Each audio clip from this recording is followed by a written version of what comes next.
All right, let's go. All right. Um, okay, this is pro black politics. And we doing this live stream. And today we have Leonard Walker, the president of Descendants of American Slaves Incorporated. And this is he is the president of the chapter. Where's that in North Carolina? North Carolina chapter. Yep. North Carolina chapter. He's it's the Descendants of American Slaves Political Action Committee. And basically, what we here to talk about today is what we want to spread the word and kind of heighten the conversation around being more, well, I guess, participating in politics all around. And well, I'm gonna go ahead and turn it over to the brother so he can explain what his organization is all about and what he does. Okay. Thank you for having me, Brother Anthony. Descendants of American slaves. I'm pretty sure you guys have all heard about a lot of slave terminology that's out there. I know most of us have heard about ADOS. Um, we haven't probably heard about Descendants of American Slaves or American Slaves Incorporated. Um, First, I have to give honor to the elder that kind of brought this all to light. This is a man by the name of honorary doctor Norris Shelton. He wrote a book called America's Little Black Book. You can get that on Amazon, or you can go to his website, which is www.slaveusa. That's his website, but you can find it on Amazon. It's called America's Little Black Book. And what it did is just detail the identity of those of us who are descendants of slaves and American slaves in America. Goes into a whole lot of depth as to things that we may not have talked about or had answers to, or from a different perspective. So that's kind of how all of this got started. Let's talk about the similarities between there. Three groups here. Let's talk about similarities. Similarities are is we all want to identify with our slave ancestors. Why is that important? Because not to say that we don't identify with our African ancestors, but it's because of our slave ancestors is why we are here. The ordeal that they went through, they could have died, and if any, it's like links in a chain. Okay, if one of those links breaks, then there is no more chain after that. So we start looking back into our history. We cannot ignore our slave ancestors. I know a lot goes into making our ancestors look weak or making them look defeated, that sort of thing. These ancestors were merely trying to survive, okay? Probably the worst ordeal in human history, okay? And they did a great job of surviving. They survived so well that they had families, even knowing that children would be sold, even knowing that, all of the abuses that would happen, knowing all of that, they still maintained their humanity, all right, and did the things that human beings do, have families, love each other. They found ways to smile. So we like to try to honor those people within our family, okay? And that's why we're here, because they persevered and they endured, the worst tragedy in American history, in the world, in the history of the world. All right, that's one thing. Number two is connecting to that identity. The racial terms, black, white, these sorts of things. This year we had a census come out, and when you look up under the category of black, you've seen all types of groups of people lumped together, okay, under this one particular category, all right? Well, like there are differences. If you looked at the category of white, you'll see Egyptians under there as well. That was kind of interesting. A lot of people pointed out, but we're not going to go there. Under the category of black, You had some people, some groups of people who were descendants of slaves as far as their nationality went and ethnicity.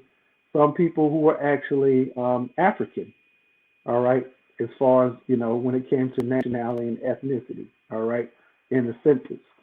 So one of the things we want to do is connect to our slave and slave identity. And I use the term slave. I know it like cringeworthy because a lot of people want to associate it with slaves. But just to tell you a quick story, my latest, well, my closest slave ancestor, the man by the name of Peter Wiley, was born in 1852. Was born as a slave in Caswell County, Yanceyville, North Carolina. Sorry about that. But Yanceyville, North Carolina.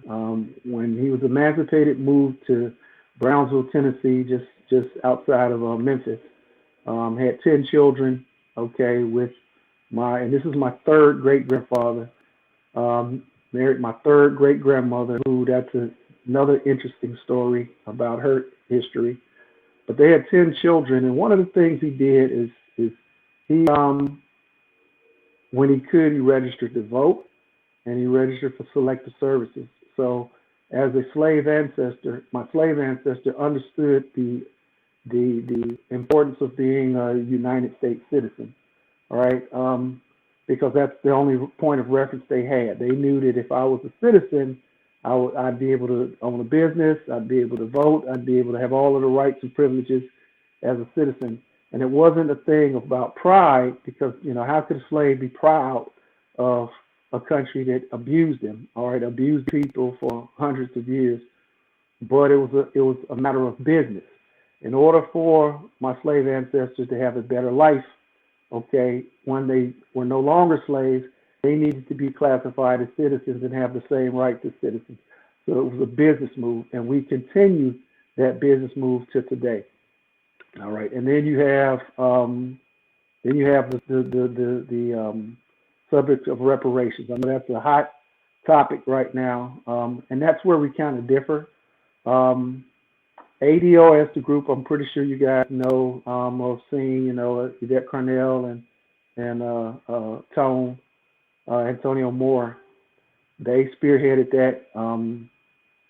Antonio has done a great job with bringing out the economic disparity caused by slavery and other marginalized, or other Jim Crow segregation, or other tactics of marginalization that our ancestors have faced, that we are suffering from for today.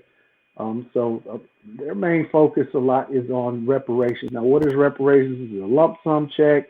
Is it this? I mean, when you go look at their site, it's multiple things. It's land, it's scholarships and education, it's business grants, a whole bunch of different things. See, so they've done a pretty job in leading that conversation. Okay, so that's what ADOS, okay, is about. American Slaves Incorporated, what they are about is distinguishing our people from anybody else in America, okay?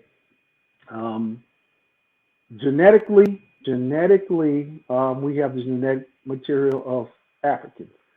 Culturally and legally, all right, America created us. And because America created us, we are uniquely American, okay? We are only an original American group of people other than Native Americans, but that's really kind of a different category. But when we talk about American, the United States of America, America born, America raised, America bred, okay? Everybody else here, with the exception of Native Americans, obviously, are immigrants, okay, or descendants of immigrants.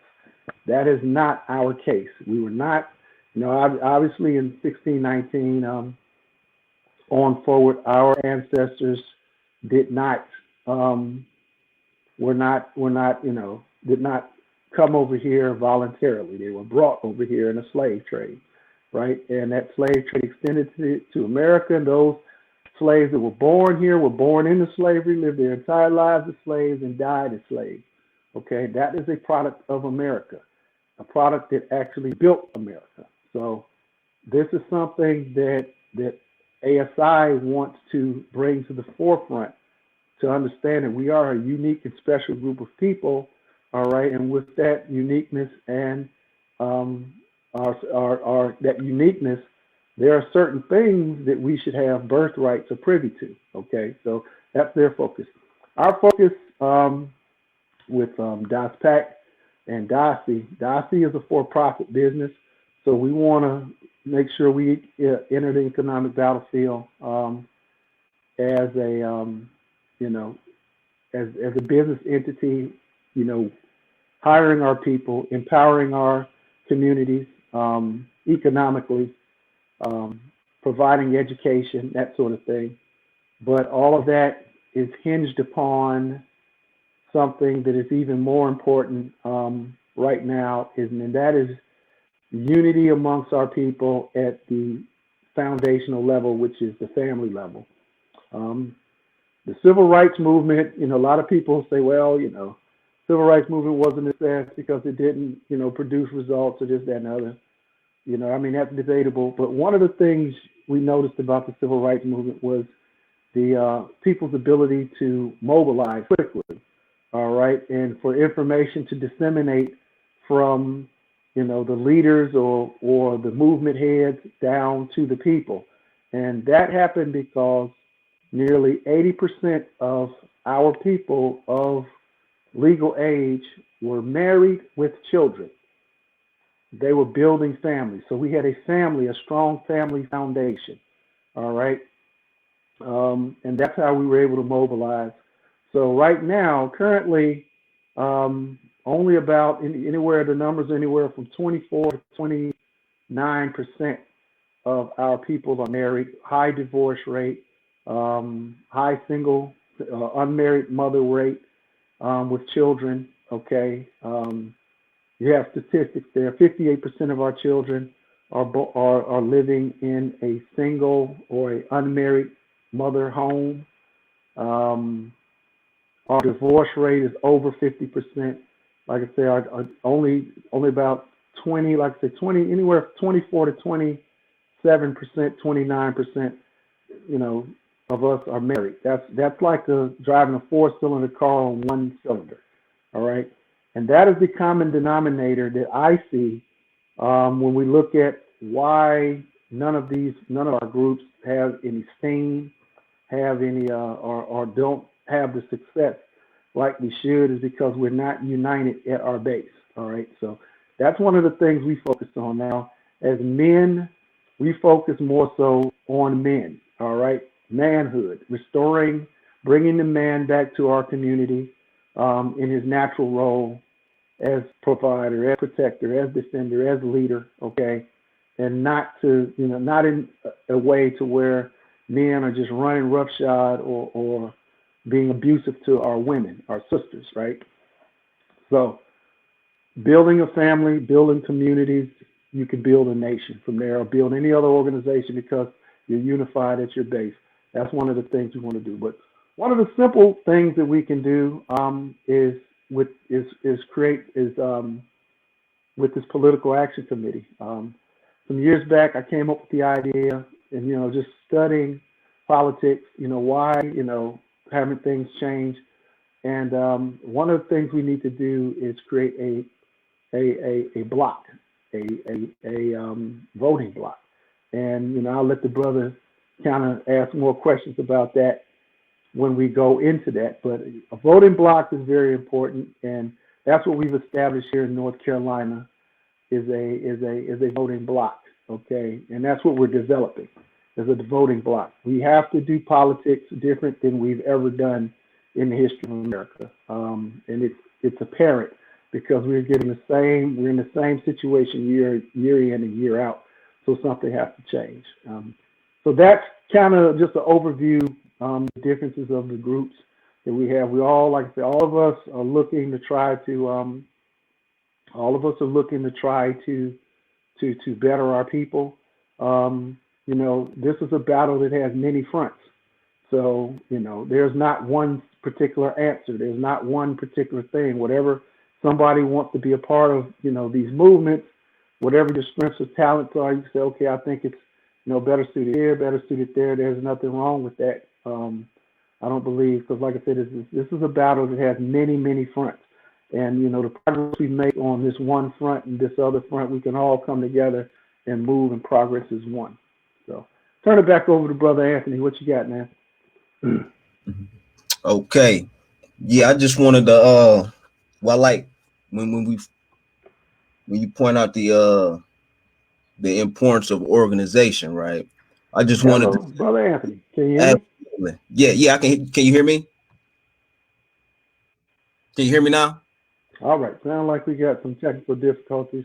Okay, so one of the things the brother wanted to mention. You can't hear me still? Was more about this political, our state of politics as a people. Here's what I believe is we as a people, because we are not a numerical majority in the vast majority of places that we are, and we're always below 50% in numerical population, need to abandon the partisan system. Why is that? Because not being a majority means that we have to come up with a strategy where we are getting the things that we want.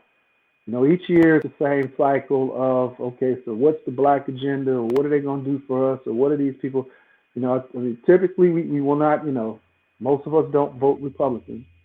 We've been sold on the Democratic Party, but yet and still you see very little progress, very little issues being resolved within our communities, either on a national level or on a local level. And, it's more so of a scare tactic type thing of, well, if you don't choose us, then who else you got? We don't want to be in that situation anymore. So the advantages of a voting block, okay? What a voting block, and what I suggest we do is become an independent voting block, all right? No political party affiliation whatsoever, right? And why is that important, okay? In order for us to properly be able to leverage our votes, okay, we have to be available to both parties, okay? Both parties have to feel like if one candidate outdoes the other one, then they'll get all of our votes. And see, that's another part of it we have to organize. If we can show voting is about numbers, all right, is when we can show, hey, we've got X amount of people registered to vote, ready to come out and vote, and as a block, we will move to vote for this particular candidate that can handle these issues, all right? So, again, if we're not talking about voting down party lines, what are we talking about? We're talking about voting voting based upon issues unique to our community, all right? Issues unique to our community. That could be the fact that we may have a food desert, okay? The fact that we have an economic desert where there are no banks, an education desert where there's no internet access in the infrastructure. We're dealing with some of that right here in North Carolina. A bunch of different things. Here in the town that I live in, there's a landfill. Kind of by accident, our community voted. Our community voted as a block, because we voted for a mayor who was going to close the landfill, because the people who live near that landfill, obviously their property values were going down because of the stench of the landfill. So they wanted that landfill closed and that facility moved, and all of those people in that community put their, said, hey, this is our issue right here, and that's how they voted, all right? And the mayor that was able to do that, regardless of whether they was Republican or Democrat, that was the one who got elected, okay? So that's how that worked out. So we kind of understand a block. We just have to do more of it. And I think it starts out better at a local level, because nationally we don't have the strength that we do locally, because nationally we only represent about 14.6 in the population. So if you break that down in voting population, that's, roughly about the same. Okay, maybe 12, 13%, voting population in the entire United States, which is a lot of votes. Problem is you have the Electoral College that divides our votes up. So some of our votes get nullified depending on where the places are. Plus, even if we in certain areas show up, if that state happens to go in a direction we don't want it to go in, then that nullifies our vote. That's why it's more important to start out on a local level with this, because you don't have an electoral college. You are on the ground level, closer to your politics at a local level. So it's a lot better if we do it that way. Besides, 85% of the policies and the laws and the things that affect you on a daily basis happen at your local city and state and county level. All right. So this is why this is important. Typically, we don't pay attention to these types of elections.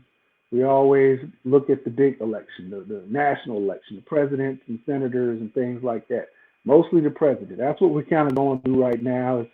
Is we're looking at the options of president, and many of us, quite frankly, don't like our options. All right. So when we're in a situation where we don't like our options, how do we leverage our voting power to be able to get the things we want? Well, that's where a block comes in. All right. If we all, decide to vote one way, okay, now when you go to candidates, you can say, we've got this many numbers, this much funding, all right, and these are the things we want. That's another thing, is we cannot wait for politicians to offer us what they think we want.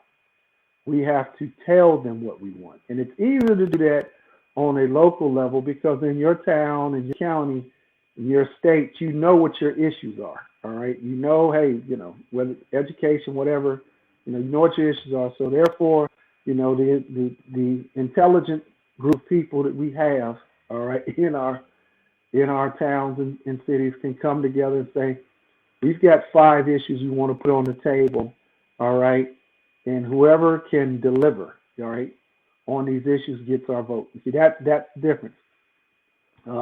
Give you a good example is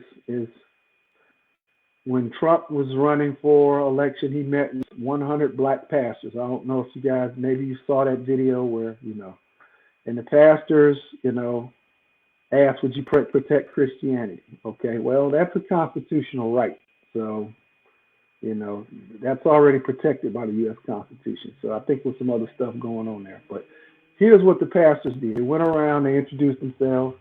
Donald Trump introduced himself, and they let Donald Trump start speaking and selling himself to them, right?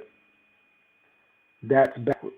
What we have to do is we have to say, here's who we are, here's what our numbers are, here's what our issues are, okay? And what we need to know, I don't need to know a promise from you whether you're going to fix these issues.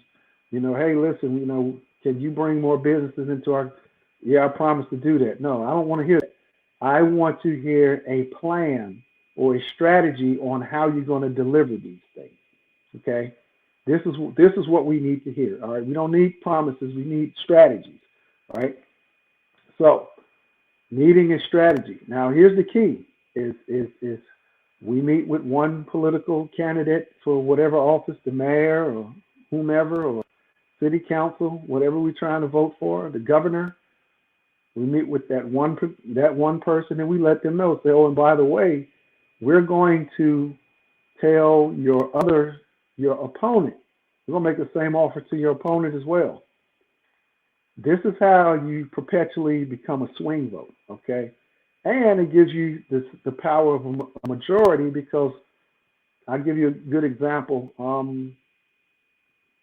The city that the brother Anthony is in, Sandusky, Ohio. I don't know if anybody out there is from Sandusky, but The numbers, I believe he was saying, is something around 30,000 citizens, 35,000 citizens, about 8,000 of us. All right. So if you just say voting population, that shrinks the number down to about maybe 23,000 citizens are eligible to vote and about 5,000 of us. Okay. So that's roughly around 22%. All right.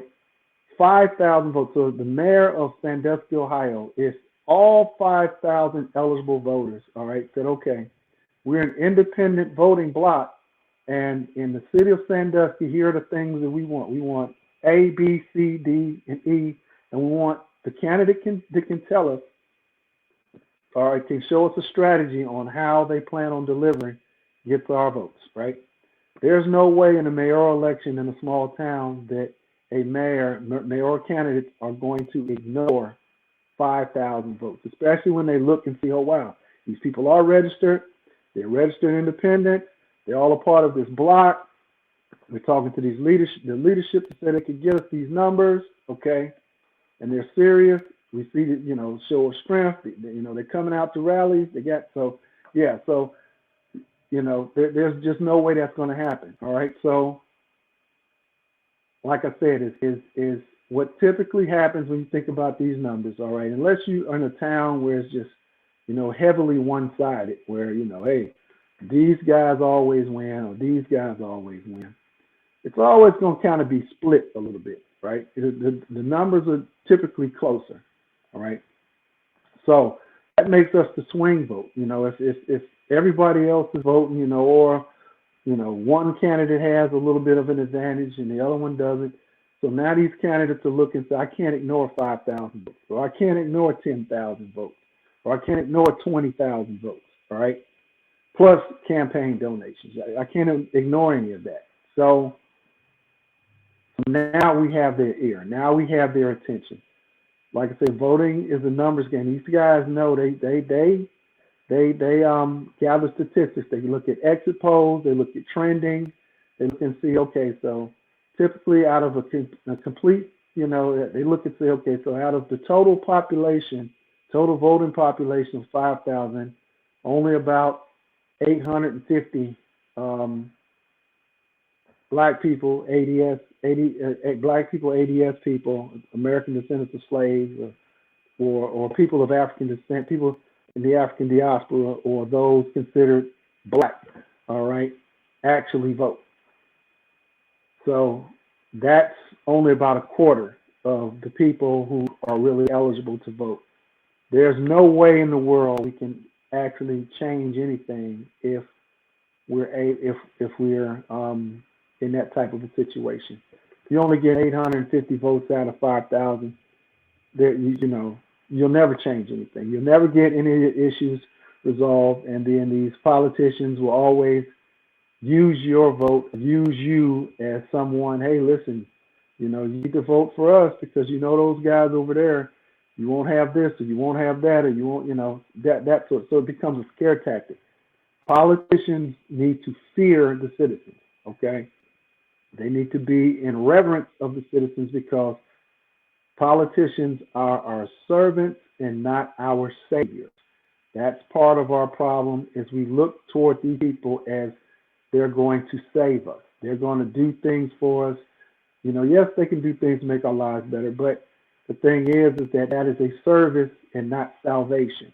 So we have to kind of get out of that thinking of, yep, this guy's going to save us or that guy. Or we got to get out of the thinking of, well, I'm going to choose the lesser of two evils, all right?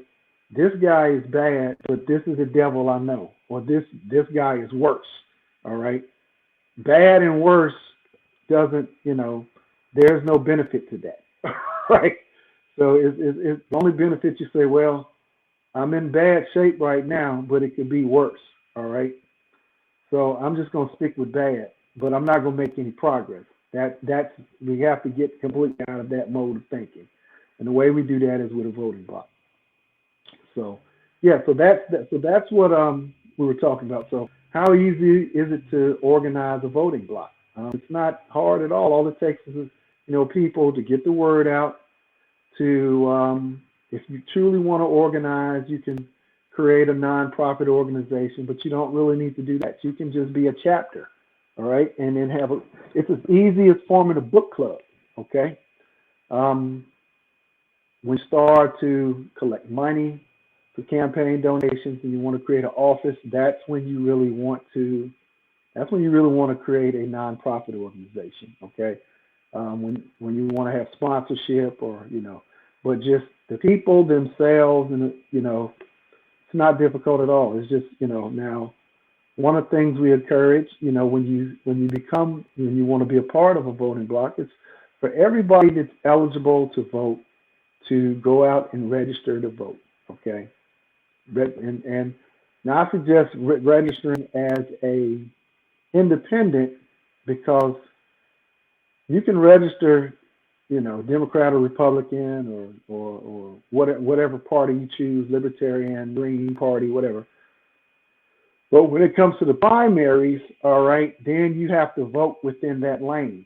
If you're a registered Republican, then when the primary comes, let's say you want to vote Democrat, then you'd have to change your political affiliation to be able to vote Democrat in that primary, right? When you're independent, as soon as you get to the voting poll, all right, and they see that you're an independent, they ask you, well, which primary do you want to vote in? You want to vote in Republican or Democrat? As a block, an organized block, by the time we get to the primary, we should already know which candidate, all right, we should have, because an election is a long process, right? So, you have inside people that are telling you, hey, listen, this is the person that's going to run. This person is serious. They got all their paperwork in, all of this and all that. You meet with these people. You let them know, say, listen, we've got these issues, and we've got these issues right here, and we want to, get your feedback on them. We're going to give you a certain amount of time, and then we'll make our decision as to who we're going to vote for. And what ends up happening is, in a competition, is these politicians, the pot gets sweetened. But here's the thing, all right? And I know a lot of us don't want to hear this because of how we vote and how we feel. Just getting the Democratic Party your vote, okay? And I understand why we vote Democrat. Democrats pay attention to us, all right? Democrats talk the language we want to hear, all right? They, seem more compassionate, all right? They seem closer to us, right? That's no problem. But we have to get something for our votes, okay? This benign neglect has gone on for far too long. So Democrats don't, are not so much worried about us not voting, okay? Because they already know that, based upon trends and numbers, only so many of us are voting.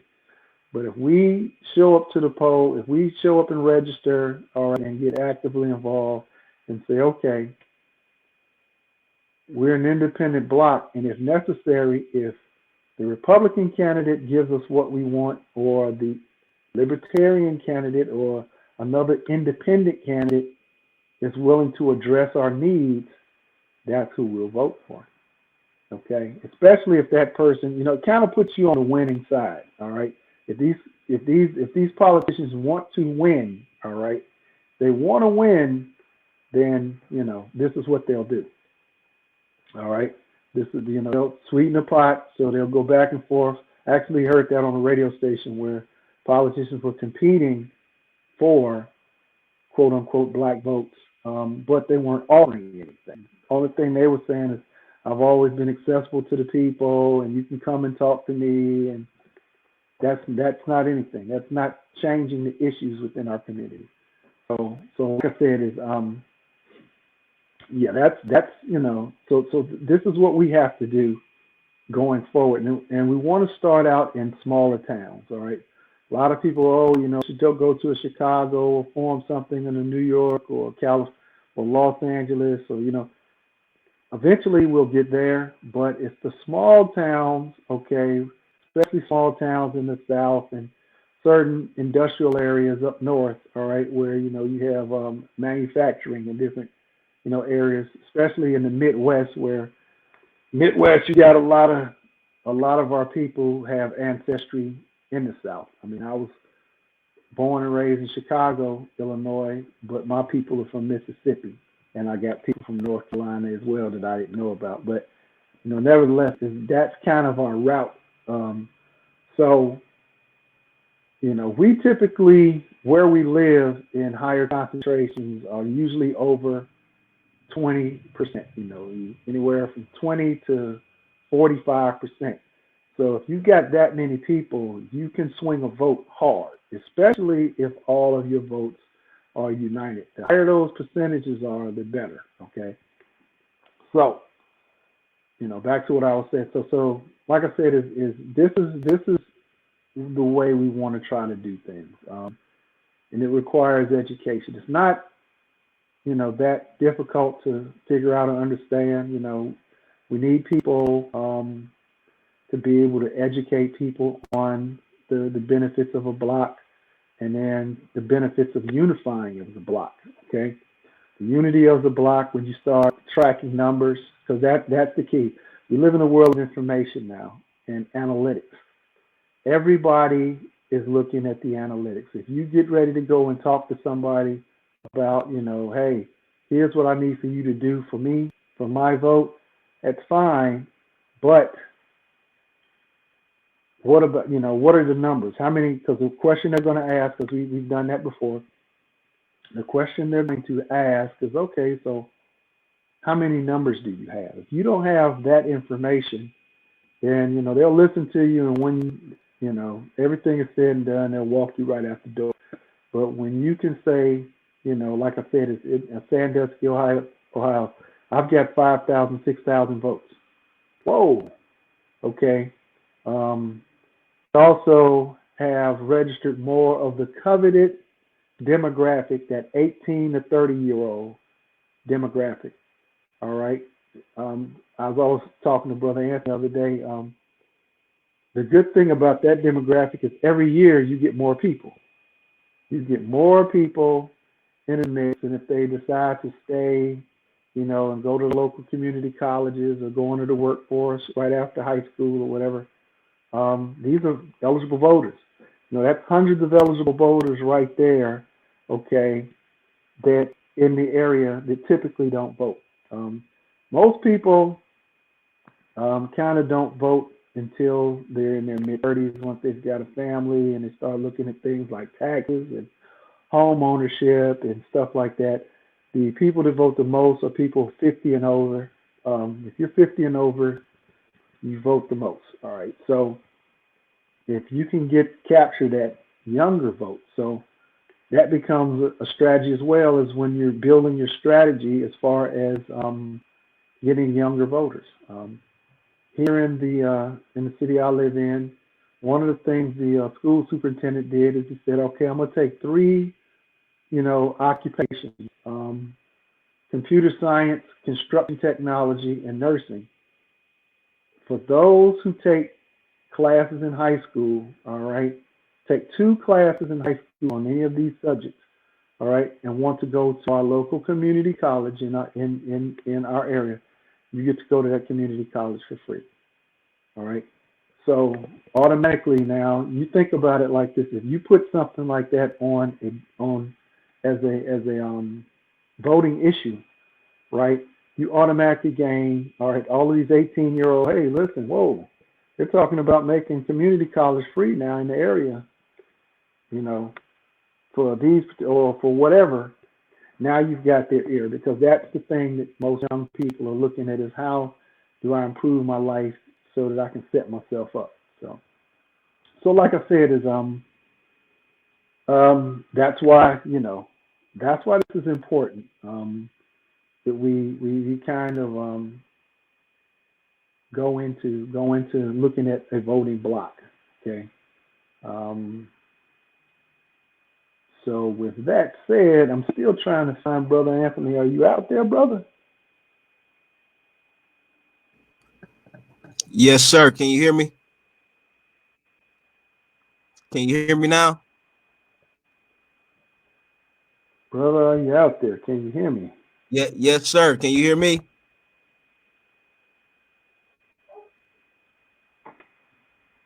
Mm, Can you hear me can't now? hear the brother. Okay, so let's see what else we got here. So we went over blocks.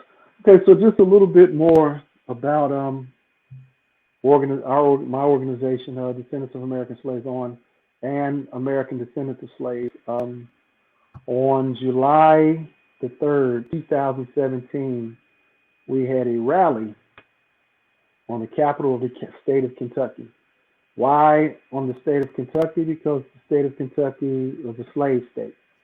All right, and one of our strategies is to, just like how you have, the census going around, is to change our categories, identity, ethnic categories in the state. We want to eliminate race. A lot of people say, well, why would you want to eliminate race? Because that's, a point of pride as to who we are. Well, when you think about race, okay, and this is not to, to distance myself from my people, all right, but to understand the language and the terminology, all right, of what we're talking about. Let's look at, all of the different identities we've been over the years. I mean, we started out, you know, slaves, African slaves, or, that's what they call African slaves or Negroes, or, then we became the N word, all right. Like I say, Negroes, the N word, colored, Afro American, African American, black.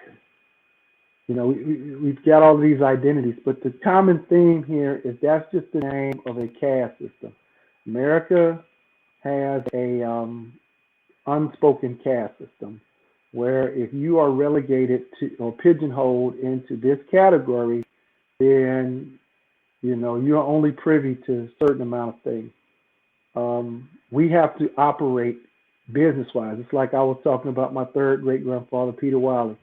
He understood the importance of being a United States citizen, and we have to operate in that vein. We have to operate as United States citizens, for not patriotically, but from a business perspective. All right, politicians, the U.S. Constitution. Okay, I know a lot of people like, well, the U.S. Constitution, that we were 3/5 of a human being and all this. All of that, the 13th and 14th and 15th Amendments are considered the Civil Rights Amendments, all right, because they specifically address the issue of slavery and citizenship, right? So the 13th Amendment, abolished slavery with the exception of if you commit a crime and convicted of a crime, all right? We've all seen that on Netflix, right? The 14th Amendment established citizenship, all right? That's important. Citizenship is important because when you become a citizen now, you are linked to the U.S. Constitution. Okay, the U.S. Constitution is this nation.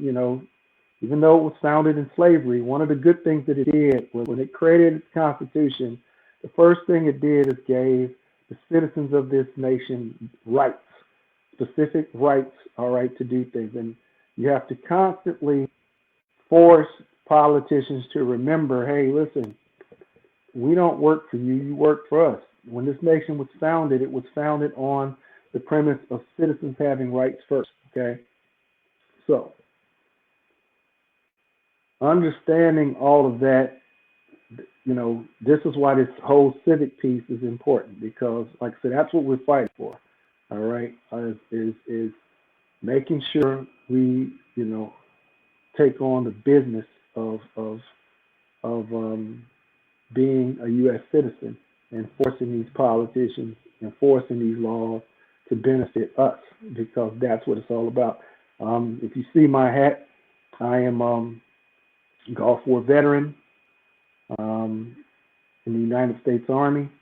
And one of the things that we did, anybody who served knows that the first thing you do is take an oath. You swear an oath to protect and defend the U.S. Constitution, right? That's how important that document is. And this is what our slave ancestors were trying to do. So we want to eliminate this, what I like to call the color matrix of this person is in this category, this person. If you are a United States citizen, okay, automatically the Constitution applies to you, and that's what matters. Now, as far as being an American descendant of slaves, that's an ethnic identity. That describes our heritage of how we got here and our connection to being here, and it shows the fact that, okay, this person is not an immigrant. Okay, this person, you know, comes from, and it forces America to reconcile with the fact of, why am I here? Okay, why are my people here? How did we get here? All right, what did we go through? See, so ultimately, at the end of the day, in reconciling all of these things, what you want is for America to, you know, say, all right, yeah, you know, this was a pretty bad issue, so. And then going forward, so how do we deal with that? How do we deal with that as all Americans? Because nobody, you know, yeah, we want our own space and to be able to do our own thing, to prosper, all right? But, you know, we're still interconnected. You still have to deal with different people. So, like I said, is in doing that, you know, that's the ultimate push. But first, we have to focus on us, all right? Kind of like being in a neighborhood, you know, of all different types of people. You know, I mean, you feel for your neighbor across the street with a broken window. You feel for your neighbor next door that has broken stairs. You feel for your neighbor that has a hole in their roof, all right, next door. But we as a people have a fire burning in our kitchen. And if we don't put that fire out, we won't have a house, period. So that's kind of the analogy I like to use. So we have to take care of ourselves first. That should be common sense. We have to get out of the situations that we're in first, all right, in order to be useful to other people. So, Brother Anthony, are you there?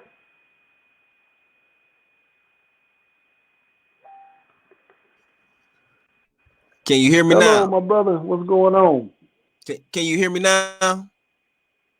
Let me see if I can. I think my mic just going real slow. Let me double check my microphone. Trying to catch up with you, brother. I can't hear him. I don't know if we're having some technical difficulties. Yeah. So, you know, that's my piece. That's what I pretty much wanted to talk about, you know, especially kind of, you know, about this voting block, about the differences between the organizations, and the fact that there are many fronts and many battles we have to fight. So, you know, it's not a situation where it's us versus them, or, you know, these guys over here. Like I said, is we wish everybody success in their endeavor, because it benefits us all. Like I said, is reparations conversation, you know, those who are fighting for that, obviously that benefits us all, okay? You know, is it important to all of us, or is it a priority for all of us? Some of us see it more as a priority than others. Like I said, it's my organization. We look at building the family first, so that when we get these reparations, we'll know what to do with them and how to properly use them. All right, you know, right now we're lacking as a people, to say the least, when it comes to certain things. We're a bunch of individuals. When you know, have 26 of your only 26% of your people are actual married families, then, you know, you really, like I said, are a bunch of individuals. So that's where we are, and we need to not be a bunch of individuals, but a cohesive, unified group of people, and that starts at the family level. So, still trying to reach Brother Anthony, see what's going on with him.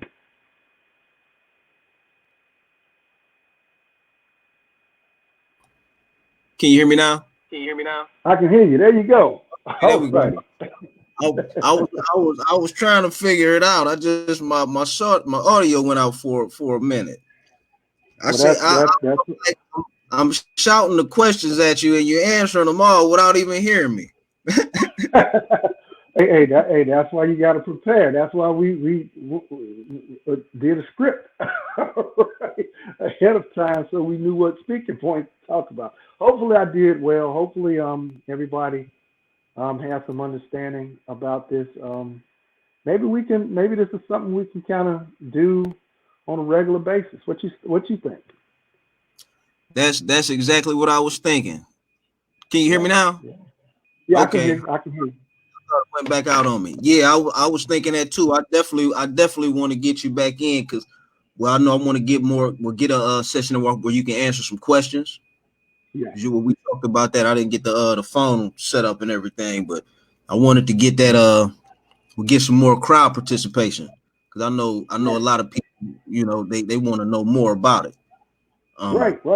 Absolutely. Yeah. Yeah, we about at that. I did have one question.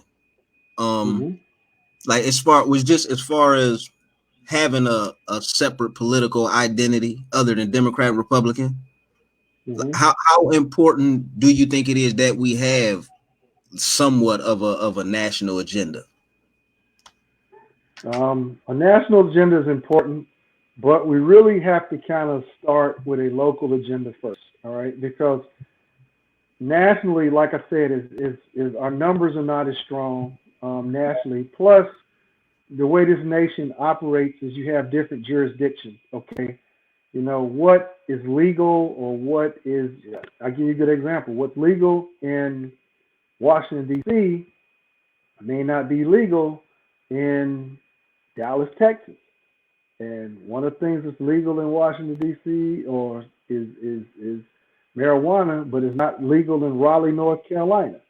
So, like I said, is across the nation. There are certain things that we see that translate on a national level, but there's an order to all of this, and that's the thing that we kind of don't understand.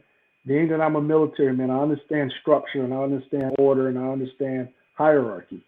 So, what one group of police officers do in one area is not reflective of all the police in other areas. Okay, we have different populations, different dynamics in places. So that's why we kind of have to start locally first, and then maybe once we get organized locally, then we can start looking nationally and say, yeah, I'm the chapter president of DOSPAC in Cleveland, Ohio. I'm the chapter president of DOSPAC in Arlington, Virginia, and we all come together like that.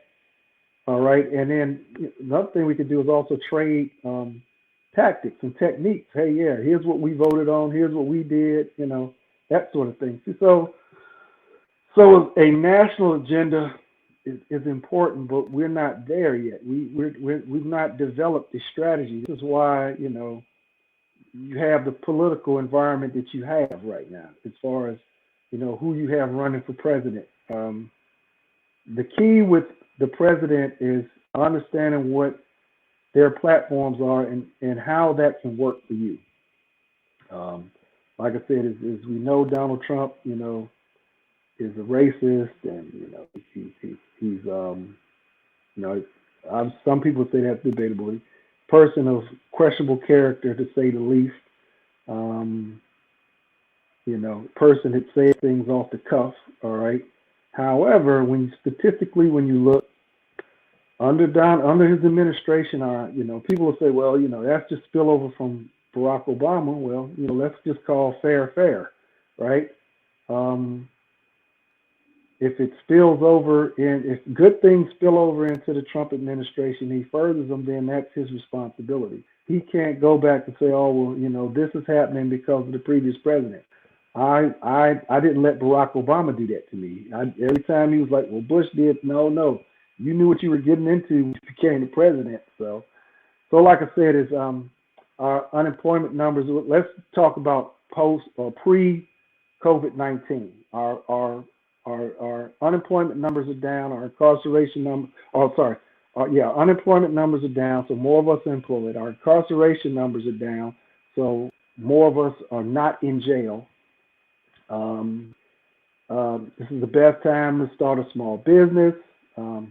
They've extended the diversity span with corporations. If you have a business and you decide to become an MBE, all right, these corporations are looking for MBEs, DBEs, you know, for diversity span as far as how to prosper within our community. So, like I said, it's a lot of good things, some bad things, a lot of good things. Take the good with the bad. But the thing is you look and see, how can I make this work for me? You have money in the stock market, okay? You know, right now, you know, it went down, which it was due to go down, if you know anything about the market. But it's going to rebound. You know, that's the way this economy works, and that's the way this country works. So, you know, this was, you know, if you had money in the market during Obama, and you know, you had it during Trump, then you made a good little bit of money. So, you know, these are things we have to kind of look at. Okay, that's what's up. Leonard Walker, president of Descendants of American Slaves Incorporated, president of the North Carolina chapter of the Descendants of American Slaves Political Action Committee. I appreciate you, and I really thankful for that you came on to be a guest, and I hope to have you back soon.